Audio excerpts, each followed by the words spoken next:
ఆవిడ చాలా క్లియర్ కట్గా నీ కెరీర్ సర్వనాశనం చేస్తా, నేనేంటో చూపిస్తా, రచ్చకీడుస్తా, పంచాయతీ పెడతా, ఫస్ట్ నుంచి ఇదే కదా. కాకపోతే అప్పుడు మనందరం కూడా ఏమనుకున్నామంటే సరే ఆవిడ శుద్ధపోసా మనం సపోర్ట్ చేద్దాం, ఆవిడ ఏదో ఫ్రస్ట్రేషన్లో ఉందనుకున్నాం. మరి నిన్న మీరందరూ ఇప్పటికే వినుంటారు ఆవిడ గుండెకాయ ఎక్కడుందో మీ అందరికీ తెలుసు కదా. మరి మస్తాన్ సాయి దగ్గర ఉన్న గుండెకాయ సడన్గా ఆయన గుండెకాయ కూడా ఈవిడ దగ్గర ఉంది అంటున్నారు. మరి రాజ్ తరుణ్ గుండెకాయ ఏం చేసుకుంటుంది ఆవిడ ఇప్పుడు వచ్చి? అంటే ఆవిడకైనా మొహం చెల్లాలి కదా. ఏ మొహం పెట్టుకొని వస్తుంది నిస్సిగ్గుగా? ఇంత జరిగినా కూడా బుకాస్తూ బొంకుతూ ఉంటే మిమ్మల్ని అందరినీ మోసం చేసింది, మీడియాను మోసం చేసింది, మహిళా సంఘాలను మోసం చేసింది. మీరెళ్ళి అడగాలి, చాలా గట్టిగా అడగాలి. ఏమ్మా ఏ మొహం పెట్టుకొని వచ్చావు? ఆయనకి ఇచ్చేసావు గుండెకాయ, మళ్ళీ ఏ మొహం పెట్టుకొని వచ్చావు? ఆ గుండెకాయ తెచ్చుకోరా ఫస్ట్ అని అడగాలా వద్దా? లేదండి మేము ఆవిడ ఏం చెప్తే అంతేనండి అంటారా మీరు? మిమ్మల్ని అందరినీ మోసం చేసింది, చీట్ చేసింది. మీరు అడగాలి, అసలు మీరు 420 కేసు పెట్టాలి. అస్సలు లేదు. ఎందుకంటే ఆవిడ మస్తాన్ సాయి వెళ్ళిపోయిన తర్వాత ఈయన మేబీ ఈయన ఏ ఎఫ్ఐఆర్లు పెట్టుకుని that is none of her business. ఈవిడ క్లియర్గా మస్తాన్ సాయితో ఈవిడ చూపిస్తున్నది ఏంటి? మాల్వి మల్హోత్రా అంటుంది. ఆవిడ ఎప్పుడు వచ్చింది? 2023 డిసెంబర్లో. ఈవిడ ఎప్పటి నుంచి? 2021 నుంచి మస్తాన్ సాయితో మూవ్ అయిపోయింది. ఏ అర్హత ఉంటుంది? ఇప్పుడు నేను మాత్రం అందరితో ఉంటాను, నువ్వు మాత్రం నాతోనే ఉండాలనేది ఏ రకమైన న్యాయం? నాన్న అబార్షన్ చేయొచ్చుంటే ఆ కంప్లైంట్లో సెక్షన్ ఉండాలి కదా. 314 సెక్షనే లేదు. పచ్చి అబద్ధం, అబద్ధం, పచ్చి అబద్ధం. ఉంటే నిజంగా సాక్ష్యంలో దమ్ముంటే ఈ పాటికి ఎఫ్ఐఆర్లో 493తో పాటు 314 కూడా ఉండేది.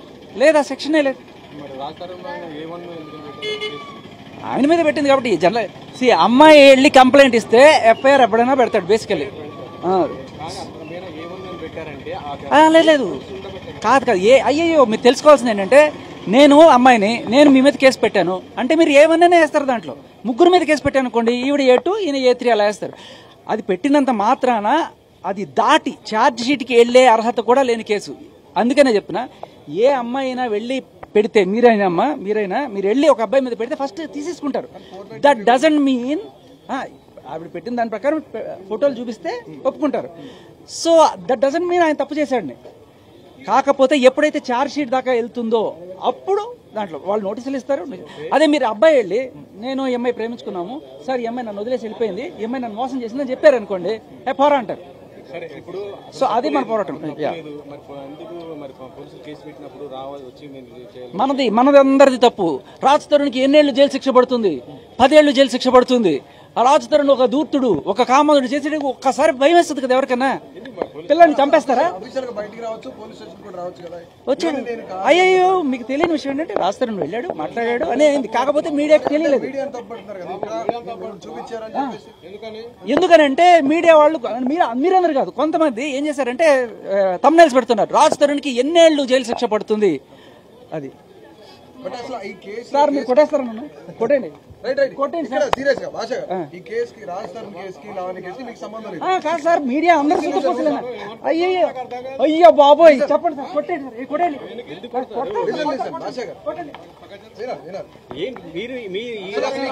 కాదు సార్, ఇప్పుడు మీడియా అంతా ఒక మీడియా అందరూ ఒక కులం వేసుకొని సార్ పోలీసులోనే ఏదో ఉంటారు, అన్నిట్లోనే ఉంటారు. మీడియాలో కొంతమంది ఇలాంటి థంబ్నెయిల్స్ పెట్టడం వల్ల మన ఆయనకి డ్యామేజ్ జరిగింది.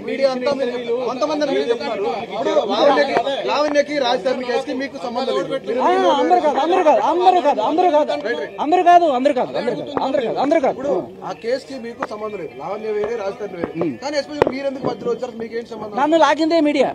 నేను ఒకసారి ఒక ఆయన మీడియాలో అందరిని అడుగుతుంటారు కదా, కరాటి కళ్యాణ్ గారిని వీళ్ళని పిలిచి అడుగుతుంటారు, అలా నన్ను అడిగారు.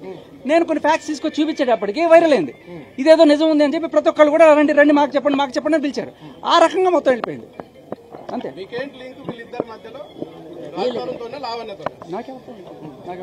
ఏం సార్ బెదిరిస్తారా? ఎంత మీడియా అయితే మాత్రం మాకే సార్. ఆయన చూపించండి, ఇట్లా చూస్తున్నాడు ఆయన. ఇదేం రౌడీజం సార్? మీడియా అంటే రౌడీజమా? అయ్యో మీరు అడుగుతున్నారు సార్, పద్ధతిగా అడుగుతున్నారు. ఆయన చూడండి ఎటు చూసారు. ఏంది కొట్టేసారు మమ్మల్ని వచ్చి. సార్ చెప్పండి. అయ్యా బిగ్ బాస్ సెలక్షన్లు కూడా అయిపోయినాయి, ఇప్పుడు ఇవన్నీ ఎందుకు అవసరం లేదు. అసలు అయ్యో సమస్య లేదు.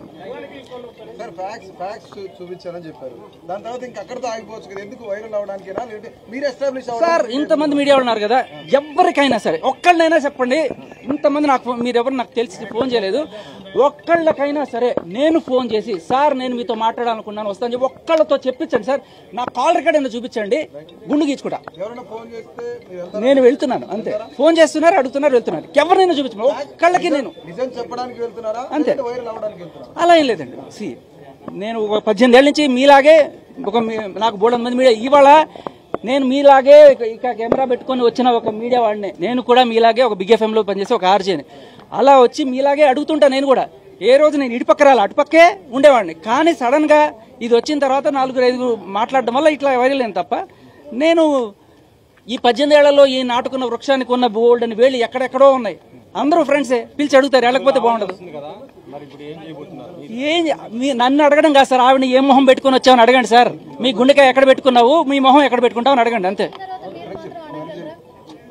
నాకు అదేమ్మా మీరు చేయాల్సిన పని నేను చేస్తున్నా ఎన్నాళ్ళు. మీకు ఎవరికి దమ్ము లేదా ధైర్యం లేదా అడగడానికి అంటున్నా నేను. అడగగలరా నీ గుండెకాయ ఎక్కడుంది అని అడగగలరా చెప్పండి. ఊరికే నన్ను అడుగుతాను, నా చేత నన్ను ముందు పెట్టించి మీరు యుద్ధం చేస్తున్నారు అంతే.